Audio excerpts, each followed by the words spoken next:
What's good, people? It's Bobby Documentary Love Box Collection. Welcome to the series. Kicked in at the wrong time, or drugs kicked in at the wrong time. But I don't want to say drugs because I don't want to make it look like I got a problem. But I just say some I guess pretty interesting stories, and drugs are involved. So I'm not gonna waste your time. Let's get to the shit.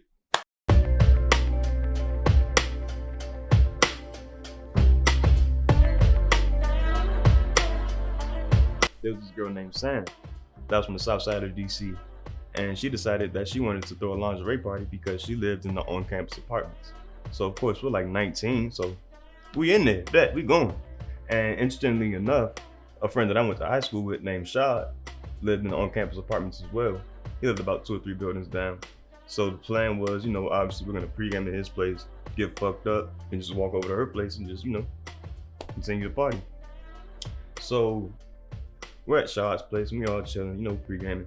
I don't really drink like that back then, so I was just kind of just starting to smoke as well. So I was just sitting there, just chilling, rolling a little joint. And this dude named Jamal, I didn't really know like that at the time. He's from DC as well. He saw me and he was like, "Oh yeah, you smoke, son?" I was like, do what I can, do a little bit. And he was like, "You ever tried a gravity bong before?" And I was like, "I ain't no bitch, whatever." So he pulled a gravity bong out and he started packing it. And then I hit it, right? And when I hit it, I got like halfway through the hit, because like I said, I really just started smoking. And mid-hit, I just started coughing, just, and everybody's just laughing at me and shit. I'm all sweating, my face all red. And I go to the bathroom and I close the door behind me. And I'm in there for 10 minutes. But it's not like a quick 10 minutes. It's like 60 seconds a minute, 10 minutes. So after that passes, I come out the bathroom and I go back into the room where everybody else is still pre-gaming. So I walk back in the room.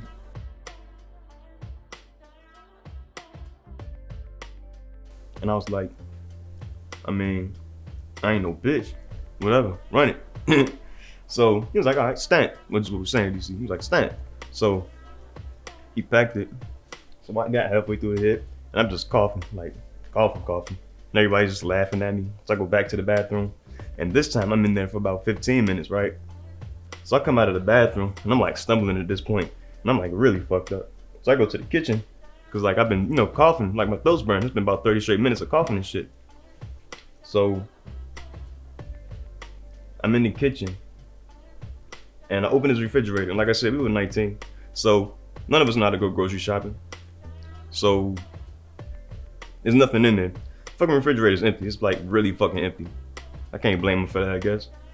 So it doesn't click in my mind because I'm so fucked up. Hey, you should go to the faucet and drink water. No, I look on the counter and I see just all cheap liquor bottles. Like, they cheap when the bottles are plastic. It was all plastic liquor bottles over there. And then when it came to like the juice for Chase, everybody had their own individual bottle. No one brought it upon themselves to say, "Hey, I got like $2. You got $2. Let's put that together and get it just a gallon of some regular juice." Cool. No, that didn't happen. I didn't have that because I didn't plan on like really drinking. I was really smoking. So I said, fuck it. And I just grabbed the liquor bottle and I just chugged that shit straight because my throat was burning. And I blacked out immediately, right there. That's when I blacked out. So I'm at the party now and I am fucked up. Don't even know how I got to the party. I don't remember the walk over or anything, but I'm just fucked up and I'm like just leaning on the wall. And all I keep saying is, "I'm sorry, son. I gotta go. I gotta go, son. I'm sorry." And the same nigga Jamal that got me fucked up, he just keep dancing and shit. And he like, "Chill, son. We just got here. We paid $2 to get in here." He was like, "We paid to get in here, man. Chill." I just keep saying, "I gotta go. I gotta go, son. I'm sorry. I gotta go." This dude we kind of know around campus, he just walks up to us at the party. And remember, it's a lingerie party. And he just points to the other side of the room and says, "Shawty over there smell like all fish." As soon as he say the word fish, I break for the bathroom, right? And say this is like the doorway to the entrance of the bathroom. My foot gets here, it gets halfway, and I throw up everywhere. So I hurry up and I close the door and I'm in the bathroom now. And I'm like, shit, and I look around. Then I say, fuck it, and I just hurry up and leave out and just lean up on the wall like I ain't never leaving shit, right? So about 15 minutes pass, and this is like from someone else's perspective at this point. This is Jamal's perspective.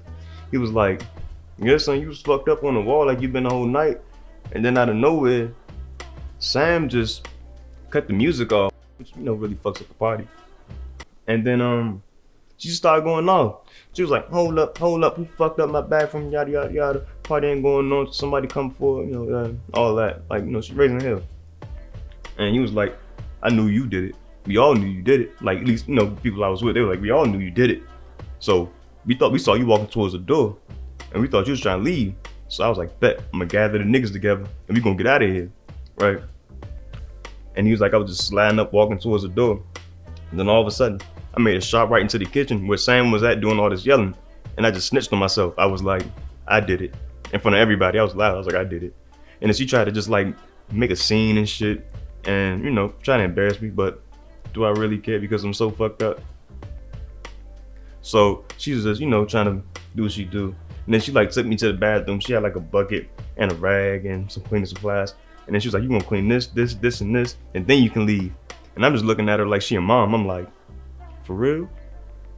And then I'm just standing there. And then out of nowhere, some dude just like, you kind of fucked up, son. You too fucked up. Don't worry about it. I got it. And I was like, all right, bet. And then I just walked off. And I was like, shit, I paid $2 to get in here. I'm gonna leave when I'm ready. So I leaned back up on the wall. And then like 5 minutes later, I was like, all right, I'm ready.